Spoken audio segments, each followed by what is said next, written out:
Well, here we are back again. Now we've got some understanding of what paradigms are. We know that if you know how to get to where you're going, you're probably going in the wrong direction. You're not going after what you want. See, the beautiful thing about goals is that it's a forever, never-ending experience. You're going on a journey. You're always going where you've never been. That's what life is about. Life is an exciting adventure. It should never be a bore. And it can be, but only if you follow the right rules.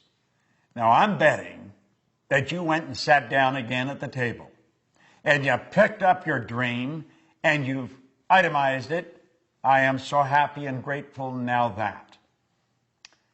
Now that you've done that, there's a little internal war going to start going on.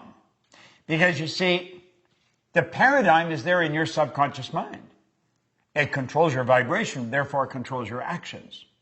Now, there was a doctor, I'm going to digress for a moment, and I'm going to share something with you that I consider the most phenomenal idea that I have ever learned.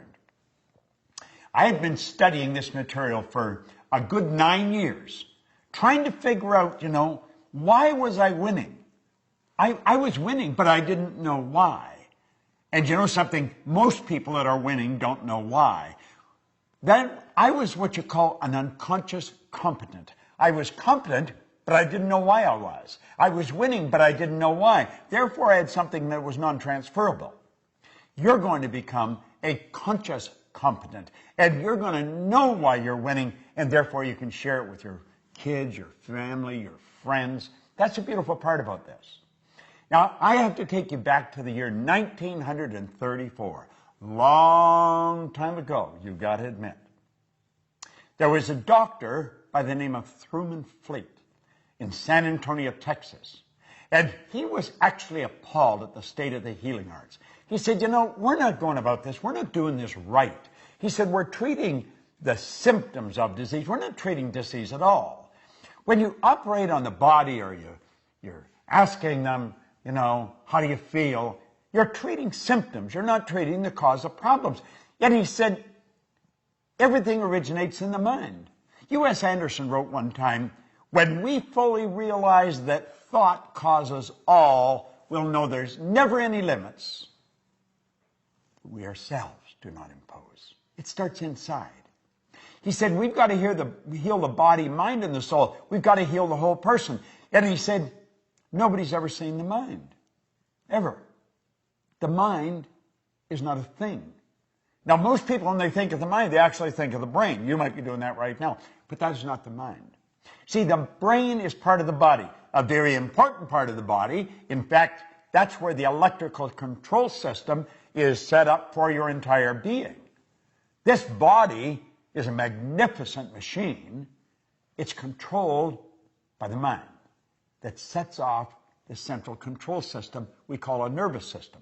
Do you know that your nervous system, the electrical system in your body, would make the electrical system in a supercomputer look like a toy? Now, when I get into this, you may think, God, I'm never going to learn all that. You don't have to learn all that. I just want to lay some basics for you to help you understand what I'm going to tell you. And Fleet said, if we're going to help people, we've got to have a picture of the mind. So he said, this is a picture of the mind. Now, I think that's the greatest idea I've ever learned. That's called the stick person. And you'll see the big circle at the top has a line right through the center. On the top half of the line is the conscious mind. And on the bottom half is the subconscious mind. Now, the subconscious mind and the conscious mind working together express themselves through that small circle in the bottom that we call the body. The body is the instrument of the mind. Before the body does something, it has to happen in the mind. We're working from a higher to a lower potential. There's a power flowing to and through us that has no limits. The only limit placed on the power is the limit that's placed on the form through which it's flowing. It's something like electricity. Look at a light bulb for a moment. That is not electricity. That's the expression of electricity. See, the only limit placed on electricity is the limit that's placed on the form through which it's flowing, namely the transformer or the bulb. If you want more light, put in a bigger bulb. Well, if we want more action, plug in a bigger idea. Now he said, this drawing represents the mind. The top half represents the conscious mind, the bottom half represents the subconscious mind, and the small circle represents the body. Now I'm going to take the conscious mind off for a minute. Now you just have the subconscious. That is how you arrived on the scene. Your subconscious mind was wide open. Your subconscious mind has no ability to reject anything. Whatever you turn over to it, it will accept. You see, as a little baby, you arrive on the scene like that. That's how language is learned. That's how you pick up all the idiosyncrasies of the people around you. Now, there was genetic conditioning prior to you arriving on the scene. That's why you look so much like your relatives. But then you arrive, you learn the language of the people that surround you. If there's 4 or 5 languages spoken around you, you learn all 4 or 5 languages. There's many places in the world where babies learn 4 or 5 languages before they even go to kindergarten. But as you start to get towards time to go to school, that psychic barrier starts to come up, and the conscious faculties begin to develop. And that's when you start thinking for yourself. But you see, what to think has already been programmed. See that X in the subconscious mind with a puffy little cloud around it? That's the paradigm. And of course, that puts the body in an X-type vibration. Now there's a power flowing into your consciousness. It never stops. And as the power flows in, you build ideas. And what kind of ideas you build? X-type ideas. Why? Because they're in harmony with the paradigm. If you start to think thoughts that are not in harmony with the paradigm, it causes quite a bit of discomfort. Now think. If you've never jumped out of a plane, go up in a plane and contemplate jumping out of it. You'll start to feel very uncomfortable. You see, it's not an X idea. It's not an X idea. Now, it could be that you get involved with that, but not as long as you're thinking X-type ideas. Now, do you see, your life to this point has been controlled by a paradigm, and so you've been thinking thoughts that are in harmony with the paradigm. That is why we keep getting the same results over and over and over again. There's no secret to this. It's predictable. If you watch people, you'll watch how they move. There's habit patterns being expressed, behavioral patterns that's producing the same result. Now let's move this ahead. I call that state bondage. Now we're going to move ahead, and we're going to move into a state that I call reason. Remember I said that power flows in and you can make anything out of it you want? Well, there's a why idea floating out there. What is the why idea? The why idea may sell the house and move to another country. The why idea may quit the job, start your own business. The why idea may bet everything you've got on yourself and your ability to start and build a business. That why idea is one scary little sucker. But you know something? As long as you keep it in your conscious mind and just think about it, everything's cool. And you see, while your dream was on the table, everything was fine. It's something you looked at every now and then. You were capable of seeing it and thinking it, but you never really got emotionally involved with it. That's why it stayed on the table. The idea came to your mind off and on, but it slipped through your fingers. And that's what happens with most people. Success is slipping through their fingers. It lands and lays and stays on the table. What we want to do is turn that idea over to that power inside. Now, what happens when we do that? Well, let's stop and think of what I said. I said the X energy in the paradigm controls the vibration. Now, on a conscious level, vibration is referred to as feeling. You'll probably want to watch this maybe 4 or 5 times because it probably is foreign information. And as you watch it 4 or 5 times, you'll say, damn, that makes so much sense. And it really does, because it's the truth about what we're doing. Well, the X energy causes us to vibrate the way we're vibrating. And if somebody says, how do you feel? You'll say, pretty good. Well, I don't feel too good. What you're really saying is, I'm in a great vibration, or I'm not in a very good vibration. What happens when you're not in a very good vibration? You're emotionally involved in a negative idea. See, your subconscious is your emotional mind. Now, if you go to turn that why idea over to the subconscious mind, which is what you have to do if you're going to act on it, all hell breaks loose. Now look at this. When you do that, when you take the why idea and you turn it over, you're going to find that worry, fear, anxiety strike, bang, a terror barrier pops up and you bounce off that terror barrier and you go right back into bondage. You think, oh God, I don't really want to do that. I mean, I don't need all that money. And I'd have all those income tax problems. And besides, I don't want to have the responsibility of a company. I may not earn much here, but I feel safe here. That's what keeps most people where they are. You see, the worry is on a conscious level. You worry you're not going to put it all together. Remember, you can't see the results. You can't see how you're going to do it. And that worry instantly turns into fear. You impress worry, and it turns into fear. Now, whatever's impressed must be expressed, and it turns into anxiety. Now, in a future lesson, I'm going to show you where it goes from there. But for the benefit of this lesson, you don't like to stay in an anxious state. And a terror barrier bounces up, and you bounce right off the damn thing, and you go right back into bondage. Have you any idea how many people do that? Have you any idea how many people are doing it today that are just about a 9-iron away from where you're sitting? Your friends, your relatives, people that are absolutely brilliant. And you'll look and you'll say, you could do that without any trouble. You're so smart. We think they can, but we can't. Do you want to know something? You're every bit as smart. All the knowledge there ever was or ever will be is locked up within you. Now think about what I'm saying. All science and all theology, the only two sources of reference we've got to go to, tell us that we've got deep reservoirs of talent and ability within us.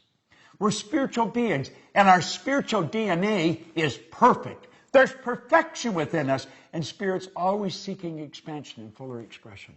There's something in you that wants to express itself in a greater way. There's something in you that wants you to reach, that wants you to stretch, that wants you to get out and do something. But that terror barrier, boom, every time you think of doing it, it scares the daylights out of you. See, the XY energy doesn't mix. It's opposing energy. It sets up a foreign vibration, and it causes a very uncomfortable feeling. I want you to think of this for a moment. I want you to imagine that maybe we're at the end of the road. The two of us. We may be buddies, but we're at the end of the road.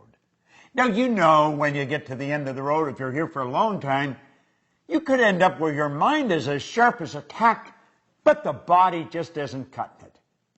And they may have us tied in a wheelchair so we don't fall out, or in a crib bed, because there's no strength in the body. It's depleted, but our mind is sharp. So all we got to do is sit there.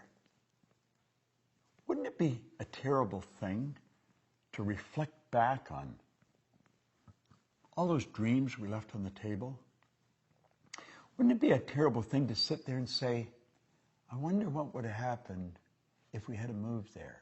I wonder what would have happened if I had built that company. I wonder what would have happened. But I can't go back. If only I could go back and do it again. If I had known just how short life really is. If only. Wouldn't it be much better to sit there and relive all the big moves we made? Even the big losses would be exhilarating to relive them. Wouldn't it be wonderful to go back and relive the dreams that we conquered? Oh my goodness, I think that would be great. Well, you see, you've got a choice. And you can go crashing right through that terror barrier. Joseph Campbell said, the cave we feared enter holds the treasure that we seek. Now, you see, you've got it within you to just say, I'm going for it. See, on the other side of the terror barrier is freedom. And you know that's what we seek? If you go to Washington, D.C. in the United States of America and go visit the Korean Wall, in honor of all the Americans that lost their life in Korea, you will see carved into granite, freedom is not free. You don't have to know how to get there, and you don't have to have a plan. Martin Luther King didn't have a plan. He said, I have a dream. You see what I'm saying? You just have to know the first step of action that's necessary. That's all you have to know. You got to have guts. And you know something? The more understanding you have, the more guts you will have. When you go crashing through that terror barrier, the fear doesn't leave, the uncomfortable doesn't leave, but through the repetition of impressing the why idea over and over and over, it eventually leaves. And you build a new paradigm. And then you start the same journey over, but you're starting it from a different place. Where you started here, now you're starting up here. And you've got all the experience. Personally, when I set a goal, if it doesn't scare the daylights out of me, I know it's no good. Now, I don't want to waste my time because I know that there's only so much. I don't know how much there is, but I want the time to count. I want to know exactly what I'm doing. I want to know exactly where I'm going. And I want every day to be an exciting adventure. Now think, how do you really want to live? Do you want to leave those dreams on the table? Is that really what you want to do? Do you want to get to the end of the road and reflect and say, damn, if only I had known? Well, now you do know. Now, it doesn't matter if anybody else knows. I know, and you and I can become connected. You don't have to let your dreams slip through your fingers. You don't have to let them lay on the table. And you know the beautiful part about it is, neither do your friends or your relatives or your kids. Do you realize when you learn this, you've got something that's transferable that you can give to their children, and the breed will just improve to no end. No one in my family ever went to school. So when I was 15 or 16, they said, are you going? No, I'm out of here. That was accepted. That was part of the paradigm.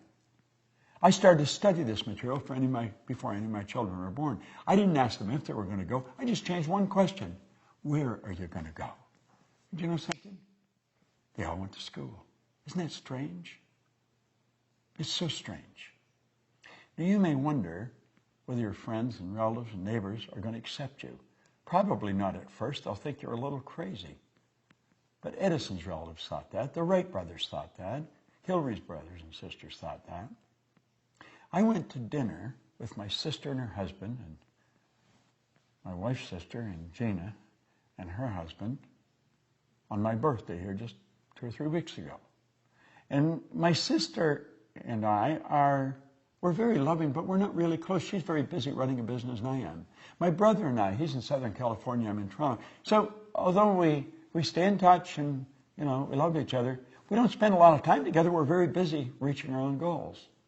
And Helen said, Al and I sat in Florida and we talked about you. And we talked about the change that's taken place in our family since you picked up Think and Grow Rich. And we realized none of us, our kids, no one would be living the life we're living if you hadn't gone for that goal, Bob. And she and Al had a plaque made and engraved, and they gave it to me for my 79th birthday.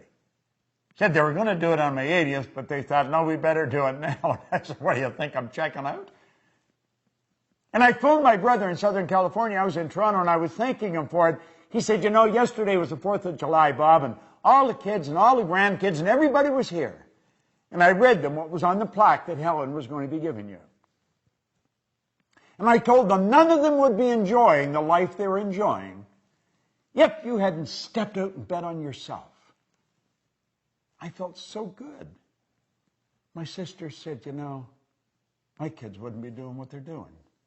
Her young daughter, Carolyn, came to seminars when she was just a little kid. And she made up her mind she wanted to be a lawyer and she wanted to be a judge. She is a Supreme Court judge in Canada today. Her son runs a multi-million-dollar business that my sister and her husband started.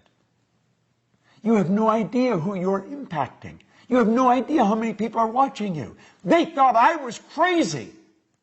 But when they saw I wasn't, they started to follow me. You go, they'll come. You've got more power in you than you'll ever use. God's gift to you is more talent and ability than you'll ever use in your lifetime. Your gift to God is to develop as much of that talent and ability as you can in this lifetime. Never let the terror barrier stop you. You go up against it and you crash right through it. That's why I'm here. I'm here to grow. Goals are not to get. Goals are to grow. The getting is just a side benefit. And remember, everything you own at the time of your death is going to belong to somebody else. You never own it, so don't ever let it own you. But don't sit back. Step out. Bet on yourself. Build that dream and go for it. Now you watch this. You watch this video. You watch all these videos you've received. You get very involved in this program that we're laying out. And you will come up with results that stick, and so will your brothers and sisters and family and friends, because they're watching you. I'll support you. The Proctor Gallagher Institute is here for one person, to help people do what we've done.